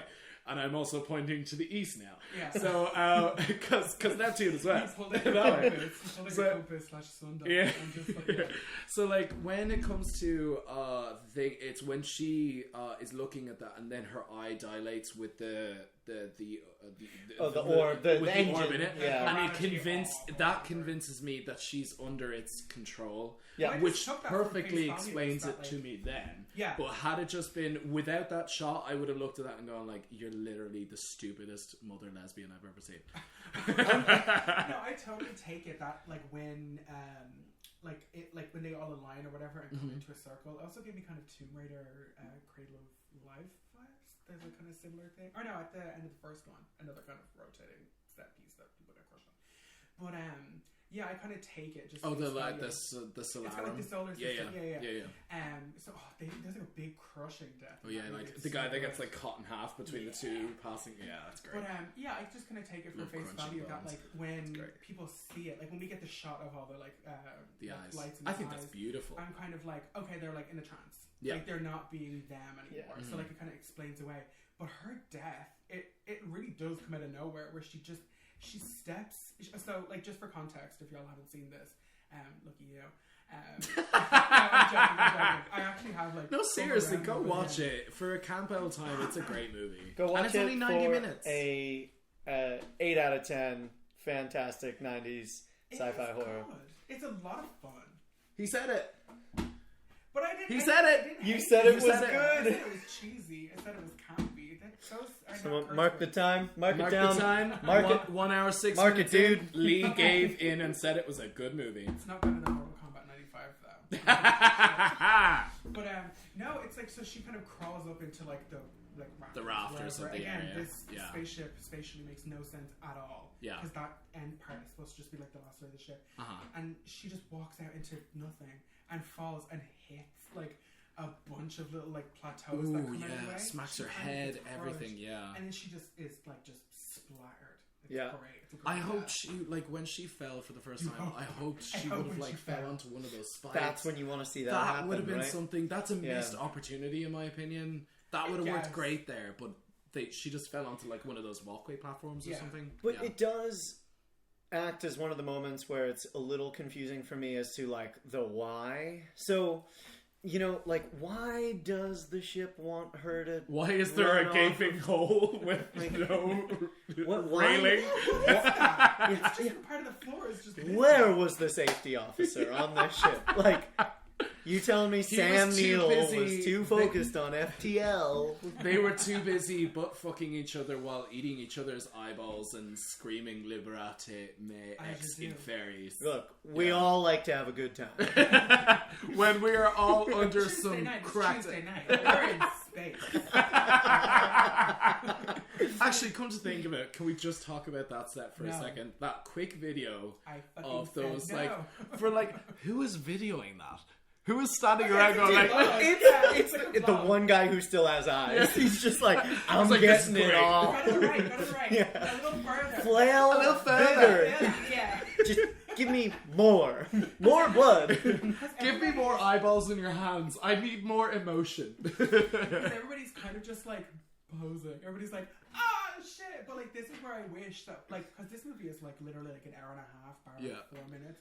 I wish they had just given it the extra half hour to just flesh out things, no pun intended, just a little bit more. You know, because like I've seen some of the kind of screen caps, which is like all we have of that extra I would have footage. loved to have seen what really did happen to that first crew. Like, did they pass through and end up... I think Like, that's those what- 7 that's what lost is years happening, were 7 years in hell, and then the ship re-emerged outside by Neptune, which is over that's what there. happened. And it's just 5 minutes that way. If you go through a wormhole. Yeah, just hit the 5 Lewis. minutes. Is the bus still running? And, like, I would love to know, like, not obviously, like, see, because that would be terrible. It's just 7 years of butt fucking and blood and guts and gore and shit and Lovecraftian monsters and First whatever. 7 years of my And life. screaming. But... And so, like, before you came out, Before I went back in, I had to hide for a couple of years. I don't know. so like, I would just love to see a little bit of backstory with that, because we do only get like the audio of people screaming and shouting. Yeah, everybody yell at the same time. Somebody speak a little bit of That was Latin. literally just like the sound producer just getting like a boom mic and saying like, "Crew, scream and shout for us, please." But I love the reaction of like when they all hear it for the first time. It's He's just like, kind of like, "Fuck this." great. Like, we're gonna go to this ship where we're literally just hearing people get like ground up into And fucking Jason Isaacs is like, y'all, don't worry, I took Latin. It says, save me, or whatever. And then a huge, massive fucking error in grammar. But also, like, again, like, there's like nothing they actually could have done, even if they wanted to like turn back around. That would have taken another like half year or something like that to get. Yeah. What? How long did they say? 57 or 58 days or something like that in stasis. To get there from Earth. 58 days. Yeah. What? That's like 2 Yeah, months. because that's where Bright Dawn Station or whatever it's called was. That's where everything like is got like gone from jump, and then they have to travel for far out. To your point about what happened to the first crew, though, there was a point when I was watching this movie, maybe 30, 40 minutes in, after Sam Neill has done the wormhole thing, where I was like, I fucking figured it out. I know what they're going to do. And I thought they were going to do a whole thing of, like, they are the event horizon. And, like, the distress signal that gets sent is them. And like, time loop it. You know, I thought that's what like, they were do going to do. a whole others thing. Like They are the ghosts the whole time. Kind of, but more of a They're time. in hell, they just don't know More it. of like a time loop scenario where like the event horizon sends a distress signal to this rescue crew who actually are the event horizon crew who sent the you know, that would be a bit more like Twilight Zone-y, I guess. I kind of like that. I find that way more kind of disturbing. The creature on the wing of the plane the whole time. Yeah. I think DeLorean. Paul Anderson. Ancient dildo.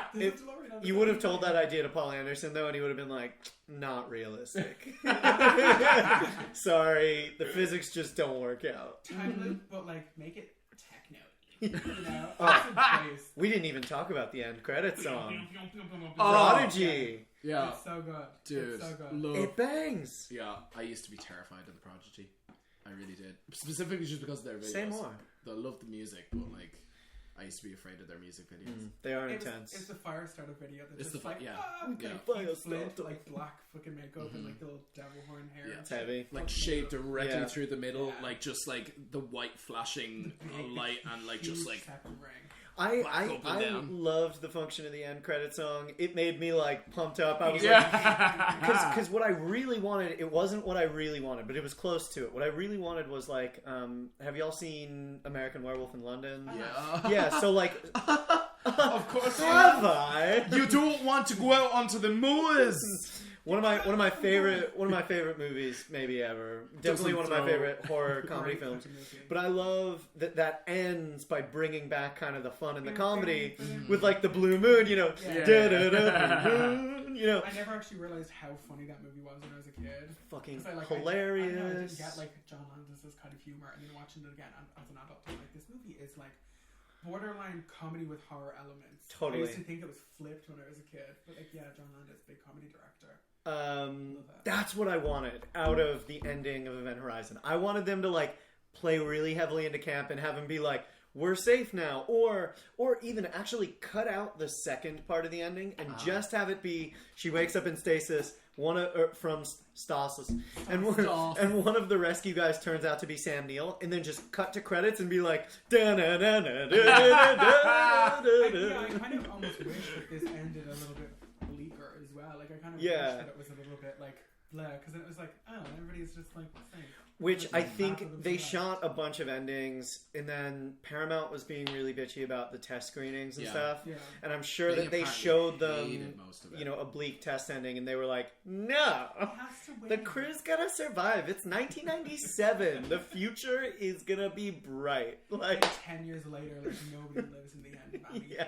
yeah. 10 years later, like if you're not in post-apocalypse, you're not cool. But then, yeah, like the implications of this is like there's like some weird hell dimension that anybody could just kind of slip into. Hell is in quotes. Don't you wish that you could just slip on hell? And... I'm gonna slip into something more comfortable. The hell dimension. I'm gonna slip into a little bit of some infernal. We now couture. have Lee on the red carpet, who is wearing the latest piece from the Hell Dimension. It's like a little negligee, but it's like space and time in the middle or whatever like that. It's just void. Or it's just skin suits with loads of eyeballs. Yeah. Tell us, who are you wearing this evening? Who am I to Sam Neill and Lawrence Fishbourne. I've got Larry Fishbourne all over me. Oh, girl, can I help? I do think that the ending to this is really quite meh. She's abrupt. She is abrupt. Big time. When this sort of, because they basically plan like they can't, because Sam Neill kills the engineer. No, sorry, not the Sam engineer. Neill in quotes. Sammy. So-called Sam Neill. Because what he does is he takes one of the bridge destroyers, bombs or the whatever, bombs, and puts it into the Lewis and Clark and blows it up, so they can't escape. So Captain Miller decides, we're gonna fucking blow the bridge, and we're gonna take it because it's established already that it can be used as a life support. Yep. Which is obviously foreshadowing what happens at the end, but very cliched also as well. But I do think that it does end extremely abruptly. Where, well, also come to think of it, no, I should say that the scene where Sam Neill changes form, he's like a Pokemon that evolves like over time. He's like, he digs his own hands into his eyes after like getting this vision of his dead wife, like I fucking him. Yeah. Which, by the way, she doesn't actually touch him. Did you notice that? When she goes to like, she's like, I've such shite to show you. I'm like, Hellraiser reference galore here, but like she doesn't actually like do anything. She just holds his head, and then he suddenly screams. I hate when she and does like, that. and you can hear the like imagining her thumbs going in there, and she doesn't actually move. And then all of a sudden, his own fingers are in his eyes, and he's ripped out his own eyes. So he's sitting in the chair in the bridge. Which I love every time they mention. He's in the bridge. They're at the bridge. How many times are they going to say the bridge? And it's like, yeah, it's like Star Trek villain or yeah. And yeah, That actually wasn't my read on it. To me, when I saw him, I'm just gonna flip all this shit. You're gonna spitball. So when he flips in the chair and he's like this, and he's got like something as well. I don't know. It looks a little like it's a a gun. space It's gun one of or those something. the pressure. It's kind of like nail Nails, things. Yeah, but also which like a fucking rules. harpoon at the top. So he's got that, and he's there with his eyes out. That to me brought back a movie we have all seen together, actually, Akira. The thing of Tetsuo in the like throne, kind of, when he's got his messy hand. That's what came to my messy mind. hand. No one has ever described Tetsuo as the guy with the messy hand. He's not an omnipotent being that can literally make anything happen. He is He's just got a messy hand. Aloha Hi. means hello and goodbye in Hawaiian. Oh, no, we can break. Oh, all right. Yeah. So what? The other kind of thing that was always like very vivid in my head, which was done terribly in the film, visually just depressing to look at, was when Lawrence Fishburne, when Miller talks about this, because it's part of his backstory, where he had to, like, it was either abandoned ship or something like that. There was a breach in a hull, and he had to leave someone behind to save the rest of the crew. And he basically says, like, have you ever seen fire ignite in zero gravity? And he said, it's like liquid, and he said it just came over in waves. And I got such a vivid image of like this kind of beautiful like floaty fire or whatever, and they tried to recreate that in the film, and it's just awful.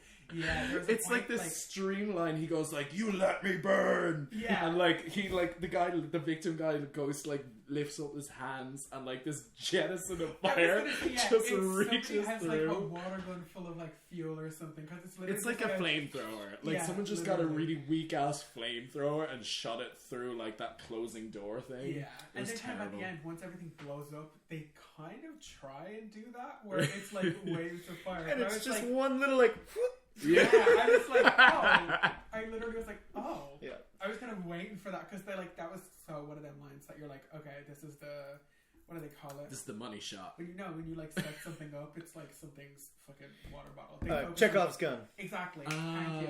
This was Chekhov's liquid space fire. I thought they were so gonna do that, but I don't know. I feel like if they were to do something like this now, there's so much more kind of hellish shit that you can do with space. Well, I've just come up now with number 4 person that has stolen. So we've got Christopher Nolan, Ari Aster, Steve Jobs. Number 4, I'm going to call out Danny Boyle with Sunshine. Okay. That was adorable. It is an agreeable thing. I feel all like right. See that. So, a couple of things in Sunshine. First of all, the wavy fire thing. There's a thing in Sunshine where Cillian Murphy's character, who's like kind of the Sam Neill of Sunshine, a little bit, but not crazy. He's the science guy. Mm-hmm. He's like, when we crash into the sun, drop the payload, whatever, like time will stop for 1 second, before it explodes. And that movie kind of ends with, him at the wall of fire being like, I was right. Which rules. So that... until the very end. And also like the 30 minutes of Sunshine that like turn into a horror movie with like Pinbacker, the captain of the old crew. That's straight fucking Event Horizon. Like that is them docking with another ship that they have gone to fulfill the mission for. The guy is like literally like a fireman ghost, kind of like Sam Neill's final form. He's obsessed with sun tanning. I'm calling it out. Danny Boyle fucking loves Event Horizon. Yeah. No joke though. I feel like people might not want to call it out, because I feel like this movie has a reputation for being kind of like shit, like lame. But like again, like I wasn't so far on the end of the scale. It didn't take much convincing. But like again, like I even said, it's like just because I think something is like lame. Like The Toxic Avenger is lame, but it's one of the best fucking movies ever. You know, it's like it's more kind of endearing. Shut the fuck up, okay? Audible silence. Literally crickets. Like no. You guys should do a Tromaville series. That'd be fun. Romeo and Juliet. Mm-hmm. You know, that'd be fucking great. Is that James Gunn, or did he was part of it? Or yeah. something? Oh my like god, they're literally eating. Yeah. Do fucking Poltergeist. Poltergeist. Yeah. Oh my sweet Jesus! Yeah. Literally Poltergeist with a turkey. Yeah. It's Wait. great. Poltergeist. Poultrygeist. Yeah. Yeah. That sounds awesome. It's like Night of the Living Hand or something like that. I'm just picturing like it's Poltergeist, but it's Dustin the turkey instead. But it Or is you still should like see this thing, man. It's It so is good. great. It's so good. It's all the Thanksgiving, all the fucking like, paper mache dolls that I want, you know? Yeah, I would totally do a trauma fucking month. That'd be lit. that would be really good. That would be a great stoner We month do a toxic with relationship 420. for my birthday. Well, Well, no. it's my birthday, so I gotta make it up. Yeah, it depends on what day your birthday falls on. So yeah, A just so Sunday. you know. Yeah, but we will have recorded before that, so Yeah, so you know. yeah, and the episode we might have recorded before then might be the one that I picked. No, Opie, because you picked Scream. Yeah, for Shit, Chris- spoilers. For Christmas though, because it's technically a Christmas movie. I'm Came taking out the like week off for 28th. Christmas. What are you talking about? Okay, it'll be a solo podcast. Just me talking about Scream for like 3 hours. All I ever wanted. Well, Or less seamless and pointless. pretty much. Well, just as I thought, trash. The last thing I kind of really wanted to kind of touch on was Anyway. the soundtrack. So the soundtrack to me was like I said this at the very beginning, was like one of the highlights of the film in my opinion. It was really like at some points like there were obvious homages to The Shining. Yeah. And how like it does that kind of duh for like Tuesday and Wednesday and all that kind of thing. I could hear that in the soundtrack, and at other points it was sort of like it moves into that like sort of beat of the Matrix, because obviously that was kind of around at that time as well. So I could hear like the kind of thing going on. This is It's pretty pre-Matrix. good. And they had it is 99. It's a 2 years pre-Matrix later. world. True. They had I looked this up as well because I was super curious. So they had Philip Eisner. a No, that was the writer. that's the writer. They had somebody do the score. Oh, Michael Kamen. He did Yeah, so they had X-Men. Michael Kamen, exactly. Which X-Men, by the way, Paul Anderson passed on in order to do this. Can you Great imagine- choice. Great choice. This is a better movie. I would agree. No, It's a better imagine movie. though if we got a 90s X-Men, like also that the 90s cartoon series is being picked up again and being continued on. I saw that. And this is when the 90s series is at the height of its power as well. But so you have Michael Kamen, We're but gonna get then monetized. Stop humming. you have the band Orbital also Yeah, Orbital, credited, yes. and so Michael Kamen's doing the like string shit of every time there's a jump scare or whatever, and then Orbital's just like, but y'all were in space. It's like we need some of that. Yeah. Yeah, and then they both get shown up by Prodigy in the end credits. Yeah. Yeah. I feel like the Prodigy always gives me like always just makes me want to like play PlayStation 1 or it's like Wipeout, like that fucking spaceship like racing game. I always associate that game with the Prodigy. Oh, fucking Nathan, you are around in the Unfamiliar. You are a fully grown adult. I am also unfamiliar. Apologies. Oh. No. It was like a racing game, but you were like in ships or whatever. But the whole soundtrack was all this like good like techno shit. But the soundtrack is nearly always kind of a highlight for like a Paul W.S. Anderson movie for me. Like only a couple of years later, we get Resident Evil, that's scored by Danny Elfman Love and it. Marilyn Manson. Great Love it. soundtrack. Do the Yeah. score. Yeah. Which you can't get on Apple Music anymore. Really? You It's nearly can't find fucking it. used as I found. I can't believe it. Is it? Did they remove all Marilyn Manson? Probably because he Probably, is yeah, cancelled as fuck. Yeah. Which I'm for so sure. surprised. Like I love Marilyn Manson, but I'm like, it was kind of an open secret that he was a piece of shit. Like, I'll just That's find what I out thought. now. Because he also, but the thing with Marilyn Manson though is like he also was a little bit of the like scapegoat of like you can't judge a book by its cover. Like I remember like Bowling for Columbine, Marilyn Manson, who was like nobody asked those kids how they were doing, and then everyone would be super like, intellectual. you'd see the YouTube videos that are like Marilyn Manson owns CNN host, Yeah, exactly. and so people just like put that first. first, and they were like, but maybe he's abusive. But yeah, like, rape a girl or two, Exactly. Yeah, So this is true. But he Wow, went that got dark real quick. We're talking about fucking like flesh hell. Marilyn in Manson space. can get cast out into space hell for all I care. Him and fucking I want to Grimes. see that movie. You have a thing against Grimes? Manson in space. I do. A little bit of beef. A little bit. Well, I know that Lawrence Fishbourne Miller does, basically he does the savior thing and he sacrifices himself to basically get Steve Jobs, Danny Boyle, who else? Steve Christopher Jobs, Nolan. Danny Boyle, Christopher Nolan, and Ari Aster. Ari Aster. Among others, He takes them and Sam Neill Talia. straight to hell. Which is great. I love that sort of, it's not just like a circle and the ship passes through it. It just like drops into like Neptune's atmosphere. You know what I mean? Like the hole just opened up underneath it and it just dropped into it. At first, I was like, loved that. I was like, wait, what half of the ship was that? Because then it's the back half. and it shows them watching it. And I was like, which, can I say, the ship was designed to look like a fucked up inverted Notre Dame. I read that as well. Yeah. It looks like a big bird.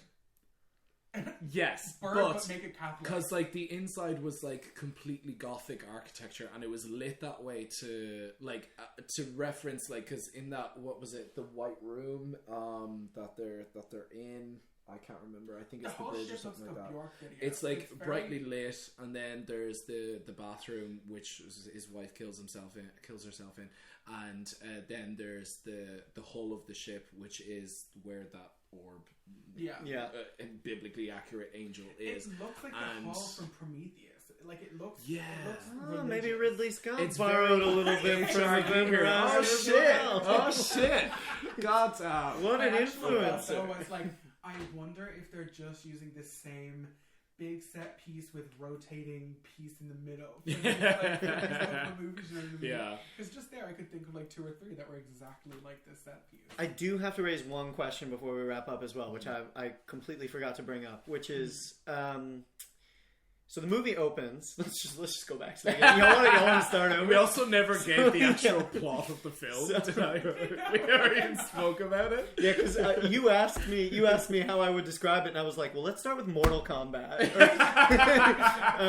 So this whole episode is one massive tangent and not talking about the movie. So we're talking about 1995's Mortal Kombat. The movie does open with, okay, so we have our crazy credits, and then we go to the Event Horizon. You know, whenever it disappeared or whatever, we go through the hall, we get our crazy like CGI, you know, coffee cans, whatever, and then we get to the back and there's that almost crucifix like blue light coming through, and then there's the screaming body of what we later see to be like, you know, the devil incarnate of Sam Neill, I guess.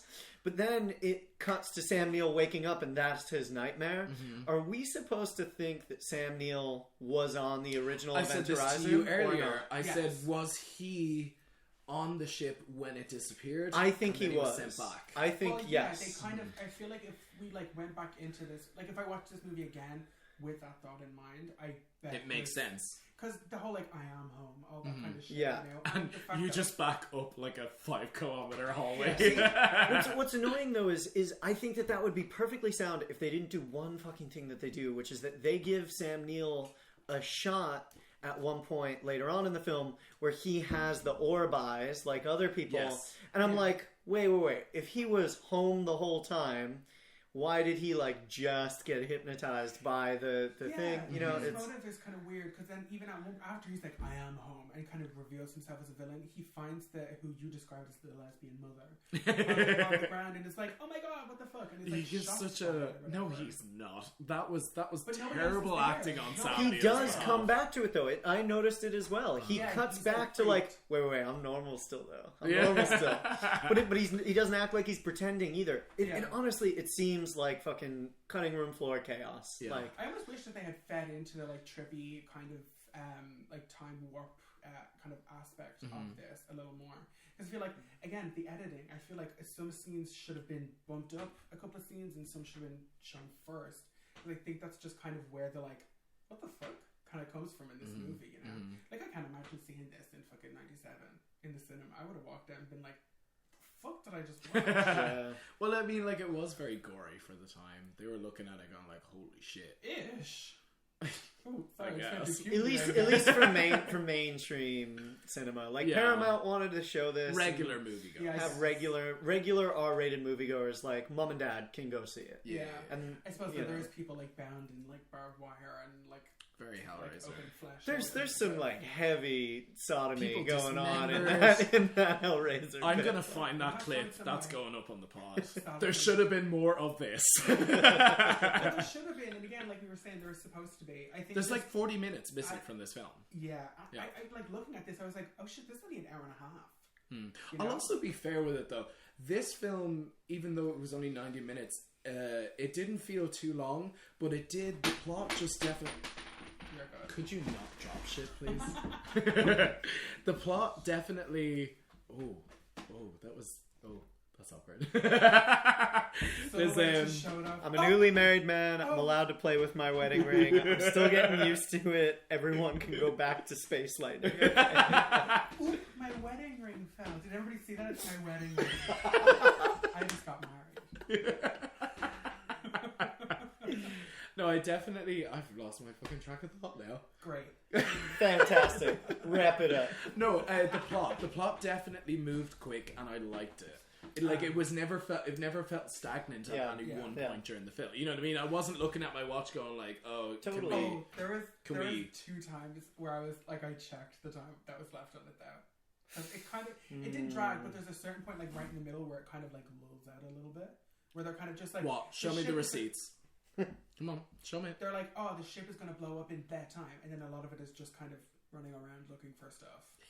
Oh, and also that's another thing that I noticed: the timer for so out of blowing up, and then like the timer for the when the wormhole activates was like it was 2 minutes, and I was like, this is a long ass 2 minutes. Like, what's going on here? Possible Aliens reference: T-minus 5 minutes, and there's like 28 minutes of the movie. Yeah. Stop trying to find connections. We're at the end of this episode. Stop trying to find connections. Never stop trying to find connections. The influence of Event Horizon can be found everywhere. For real though. I would almost like to see again, I know you're like completely against remakes, but I'm like, this is one that I was so scared you were gonna say that. No, not even a remake. I am but against some remakes. kind of like some kind of expansion or something, or if this was like a show, like kind of like a HBO or something. Because I'm like, this. Oh, I'd like to see plot that. I'd like to see it. Oh, I'd like to this see plot has like so much potential to be fleshed out more. Would you take that over a director's cut with the 40 minutes thrown back in? No. I want the director's cut. Fair enough. Yeah. Okay. Like, that's impossible now, you know? But also, like, if this was made today, you know, this would be like 3.5 hours long. It would be a Christopher Nolan kind of, it would be an epic. Yeah. You know, it would be like a big Can you imagine deal. Ari Aster doing it? It would at least show that, you know, and John Carpenter doing it. I like Ari Aster a lot, but like it would at least show that he can kind of broaden his horror horizons a little bit rather than just like trauma fucking, you know? Yeah. Trauma fucking. That's what it is though, for real though. The trauma. Yeah. The trauma mom. Not to be confused with trauma. Yeah. DJ. Just trauma. Head trauma the movie. I love that. Everyone's just like laughing. He gets so serious. He's like, and this is DJ, and he just looks up. Trauma. Isn't Ari's next movie supposed to be our friend Ari? Isn't it supposed to be like we all comedy? know them on a first name basis. Like it's not supposed to be horror at all. But no, it's meant to be a funny horror film. Or it's meant to be a humorous horror film or some sort of. See how that goes. I think there are humorous moments in his. I mean, actually, I think hilarious. Midsummer's hilarious. Yeah. I laughed like crazy. The Swedish thought it was a dark comedy. Yeah, no, they thought it was hilarious. It kind of is. I don't know. I think so it is. Wacky though. It's just the like they're like panning across, and then it's just people like you hear the kind of choral singing, and you're like, oh my god, it's actually in scene. Those people are just standing there like, oh, you know, it's like the chicks walking backwards, picking flowers and shit. It's just so like. Those chicks are walking backwards. Or no, they're walking funny. Somebody should tell those chicks those are walking funny. Well, yeah. Yeah, we did. We had a huge fight as to whether Danny was the villain of the movie or she was the survivor of the movie. Hero. To me, not just survivor. No. Yeah, like hero survivor. She's the hero. To me, that's another one of them endings that's good for her. It's Danny realizing that she doesn't need to be validated by a toxic relationship. Yeah. She's a queen. Yeah. She's the queen. Yeah, for real. Oh, yeah. She's the main queen. And she wins. Yeah. And she fucking wins, as she should. Yeah. Yeah. That movie. Wow. So Event Horizon. So, yeah, that was Event Horizon. how do I even explain that? That was we get up and we walk out. Yeah, we just back up. I am home. I just walk slowly away from the microphone. Yeah. 5 kilometers in every distance. Sam Niel is walking funny. You go towards Neptune, it's that way. Could just pull Larry Fishbourne when he decides to leave the Event Horizon and just go, fuck this podcast. I love that. That's such a comedic moment. I mean, he just hears that and he's just like, fuck this, we're leaving. My I favorite said that minute of at the least whole twice thing. last time. He watches the video and then he's just like, we're leaving. And he's and like we said previously, he's a good captain, but this is a moment where he's like, we don't need to follow orders anymore. He's like, we're leaving, we're going. And then Sam Neill's like, but we can't, it's my ship. And he's just like, Sam Neill, I am not just going to leave the ship, I'm going to firebomb this ship once I do leave. And then he just goes, fuck this ship. I love the way the ship goes ape shit afterwards. Yeah. It's like, it just goes ape shit. It's like, you know, that was the same thing with, was it The Shining? When the hotel realizes, like, or the hotel, all the ghosts realizes, like, oh fuck, we need to throw everything at them now. Yeah. And then, like, the ship is doing the exact same thing. It's like, well, fuck, he plans to blow me up. I need to, like, balls to the walls. Yeah, and exactly. now. And like everything goes like I think what's her name, Stark, turns around, it's like the ship has just gone ape shit, like, or there's life forms everywhere or something like that. I was like, oh, it's going down. So yeah, that was 1997's Paul Anderson. Paul, in quotes, 1997. Interstellar / The Shining / 2001: A Space Odyssey / Sunshine / Solaris. Yes, Which that was we also didn't heavily mention. influenced. Yeah. That's true. You can very much clearly see the influence on that. That's for sure. Yeah. There's some other movie that came out. It's like 2 or 3 years ago. With Robert Pattinson and Mia Goth. Cure for High I Life. was about to say Cure for Yeah, Wellness. High Life. Exactly. That's where I'm saying like Claire this Denis on there. pulling from Event Horizon. I think so though. Again, Stop she it. gets Stop it now. there's like spaghettification in that. Mia Goth just gets undone, and she's like, Literally. yeah, that's the scientific term, spaghettification. Spaghettification. Oh yeah, of All your course. shit just gets stretched and then like made not Very what ever quick. happened. I might as well throw it in now before we wrap up. What do you think is inside a black hole or beyond a black hole? 5 pages by tomorrow. 4,000 words. 5,000 words, sorry. The best party you've ever been to. Inside Fuck a yeah. black hole. What? Inside a black hole. Inside a black hole. Ah, What do you think it is? the color black. I mean, the name was Well, there in the considering title. light can't escape it. Ava, what do you think? I wasn't listening. Sorry. By the way, there's someone else here. And yourself, Nathan? Yeah, what do you think is inside a black hole. Not hell, that's for sure. I think it's Guys, we've been over this. It's not hell. It's just your deconstructed perspective of space and time. Well, I definitely was, thinking Interstellar. That's for sure. Because I love that like Tesseract shit. I But think that to that me shit's is so cool. genuinely- Anytime anyone gets near a black hole, they just see Murph's bookcase from Yeah. Interstellar. But that's It's just again, like, endless bookcase. I saw it as kind of like, because I almost look at hard sci-fi as kind of an off-branch / like cousin of horror, and Interstellar to me, like the ending and shit like that, again, like being in the bookcases and all that shit, I'm like, that's genuinely terrifying. The idea of just being in like infinite space and just kind of having to just exist there outside of time and space. You're just Space Baby 2001, Oh, Yeah, Jesus for I Christ. like this. This is nice. Bum, bum, bum, bum, bum. But yeah. That's what's inside a black hole is the first 10 minutes of 2001. Nothing on the screen, just an overture. Thank you guys so much for having me on, by the way. Very happy that Yeah, we for got real. someone on. We need to do guests more often. Yeah, this Yeah. is fun. Yeah. Well, if you want to come back, by all means, let I us would know. love to. I'm in country for another 6 weeks or so. Okay, Give I don't or think we have take. any themed ones. You could. We have Christmas. We've been over this. Yeah, but we're not doing Christmas movies. Just I don't know about that now. Well, Go ahead. I will let you guys fight about that off mic. Yeah, thank you so much. I would love to call in again. This was super fun. It was super Yeah, I fun. had a great time. Yeah. Well, so next week we have our topic discussion, which will be, you will not get a choice this month, unfortunately, but we are discussing cosmic horror as a theme in horror. Now, it's not going to particularly pertain to Lovecraft, although that would be a jumping off point. Specifically, if you want to look up why, I mean, just look up what he named his dog. So, yeah. So, we would like to say we're going to use Lovecraft as a jumping off point. And then, is this cat? Yeah, it's his cat. We'd like to use it as a jumping off point, and then from there, it's leaping into the abyss. And I think it's more so. I know, right? Yeah. Bobby just silently looked up the name. Yeah, So, it's yeah. a lot. Bad man. Bad man. Yeah. So, yeah, we have a lot coming up. We have some episodes planned and some good fun. So make sure to like, subscribe, follow us on Instagram for some daily updated content.